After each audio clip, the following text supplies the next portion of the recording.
Hola, el segundo tema que vamos a ver dentro de patología celular van a ser las adaptaciones celulares. Particularmente vamos a describir atrofia, hipertrofia, hiperplasia y metaplasia. Los objetivos para este apartado van a ser señalar las características de las diferentes adaptaciones celulares que acabamos de nombrar. Repasando un poco las fases de respuesta celular al estrés y al estímulo lesivo, habíamos dicho que la célula normal se encontraba en homeostasis, es decir, en equilibrio con su entorno y podía cumplir con sus funciones normales. Pero frente a un estrés, la célula va a necesitar adaptarse a la nueva situación para poder seguir cumpliendo con sus funciones.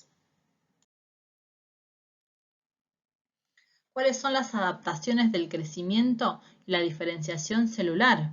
Bueno, van a ser cambios reversibles, que pueden ser en tamaño, número, fenotipo, actividad metabólica o funciones de las células en respuesta a cambios registrados en su entorno. Vamos a comenzar con la hipertrofia, que es el aumento del tamaño de las células, con el consecuente aumento del tamaño del órgano afectado. Y este aumento de tamaño se debe a la síntesis y el ensamblaje de componentes estructurales intracelulares adicionales. Un ejemplo clásico es el miocardio. El miocito normal puede adaptarse en respuesta a un incremento de la carga y se hipertrofia. Fíjense que tenemos dos fotografías de preparados de órganos, cómo aumenta el espesor de todo el músculo. La hipertrofia puede ser fisiológica o también patológica y es causada por el aumento de la demanda funcional o estimulación hormonal y factores de crecimiento. En el caso del miocardio que veíamos anteriormente, puede ser una respuesta fisiológica, por ejemplo, frente al ejercicio, o una respuesta patológica. Acá tenemos otro ejemplo, un útero grávido. Fíjense que está comparado con un útero normal. Y acá se ven las microfotografías, esto de un útero normal y esto es de un útero grávido. Fíjense que hay un aumento del citoplasma comparado con los núcleos. En cambio acá vemos poco citoplasma y los núcleos muchísimo más juntos. Hay un aumento del tamaño de las células. Existen varios mecanismos que activan la hipertrofia. Por un lado, tenemos la distensión mecánica debido a un aumento de la carga y que podría ser sensado por las integrinas. Por otro lado, tenemos a los agonistas o agentes vasoactivos como las hormonas alfa-adrenérgicas o la angiotensina. Y por último, los factores de crecimiento como por ejemplo el IGF-1.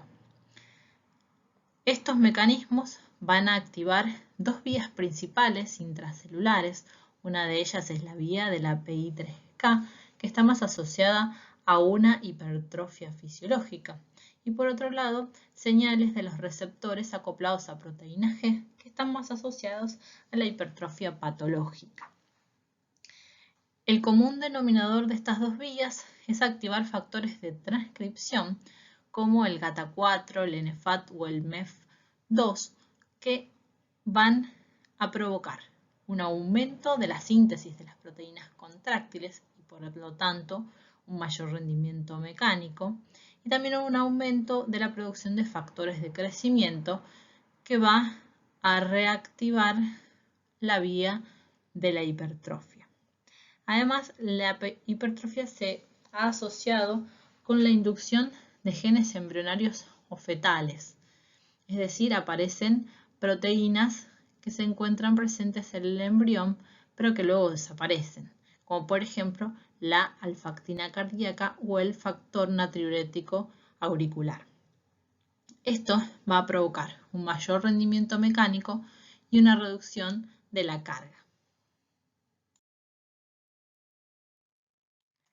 Otro mecanismo de adaptación es la hiperplasia. La hiperplasia implica un aumento del número de células en un órgano o tejido en respuesta a un estímulo. Si bien es un proceso distinto a la hipertrofia, a menudo se producen simultáneamente y son desencadenados por un mismo estímulo externo. La hiperplasia también puede ser fisiológica o patológica. La fisiológica es debida a la acción de hormonas o factores de crecimiento cuando existe la necesidad de aumentar la capacidad funcional de órganos sensibles a hormonas, o bien cuando hay necesidad de un aumento compensatorio tras una lesión o resección. Y la hiperplasia patológica, en general, está causada por acciones excesivas o inapropiadas de hormonas o factores de crecimiento que van a actuar sobre las células diana. Los mecanismos de hiperplasia implican la proliferación de células maduras inducidas por factores de crecimiento y, en ciertos casos, debido al aumento del desarrollo de nuevas células a partir de células madres tisulares. Estos factores de crecimiento van a estimular la actividad de genes que son necesarios para el crecimiento y la división de las células. Estos genes van a promover la entrada en el ciclo celular, eliminar bloqueos sobre la progresión del ciclo celular, prevenir la apoptosis y fomentar la biosíntesis de componentes celulares. Otro mecanismo de adaptación es la atrofia, que se define como la reducción de las dimensiones de un órgano o tejido por disminución tanto del tamaño como del número de sus células. La atrofia también puede ser fisiológica o patológica. La atrofia fisiológica es habitual durante el desarrollo normal. Por ejemplo, algunas estructuras embrionarias como el notocórteo y el conducto tirogloso sufren atrofia durante el desarrollo. Y la disminución del tamaño del útero que se produce luego del parto. En cambio, la atrofia patológica puede ser local o generalizada y las causas pueden ser, por ejemplo, la falta de actividad, o sea, el desuso, la pérdida de inervación, la disminución del riego sanguíneo, nutrición inadecuada, pérdida de la estimulación endocrina y también por presión. Ya que la atrofia es consecuencia de la disminución de la síntesis de proteínas por reducción metabólica y el aumento de su degradación en las células, los mecanismos de atrofia se asocian a la degradación de estas proteínas, sobre todo mediante la vía de la ubiquitinoproteasoma. En numerosas ocasiones, la atrofia se acompaña del aumento de la autofagia, caracterizado por la aparición de un mayor número de vacuolas autofágicas. La última adaptación que vamos a ver es la metaplasia, que es un cambio reversible en el que un tipo celular diferenciado, que puede ser epitelial o mesenquimatoso, es reemplazado por otro tipo de células.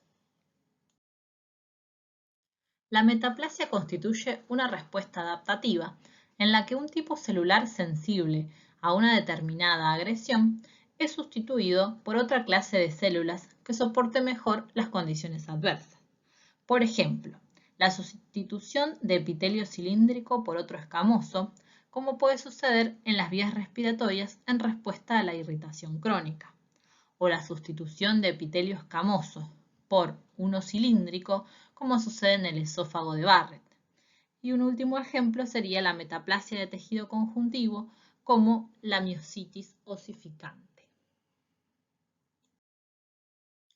Es importante destacar que la metaplasia no se debe a un cambio de fenotipo de un tipo celular ya diferenciado, sino que es consecuencia de una reprogramación de células madres que existen en los tejidos normales, o células mesenquimatosas no diferenciadas presentes en el tejido conjuntivo. En un cambio metaplásico, se altera la actividad de los factores de transcripción reguladores de la diferenciación, de manera que las células precursoras se diferencian siguiendo una nueva vía. Muchas gracias y para ampliar estos temas, la bibliografía recomendada es el Robin.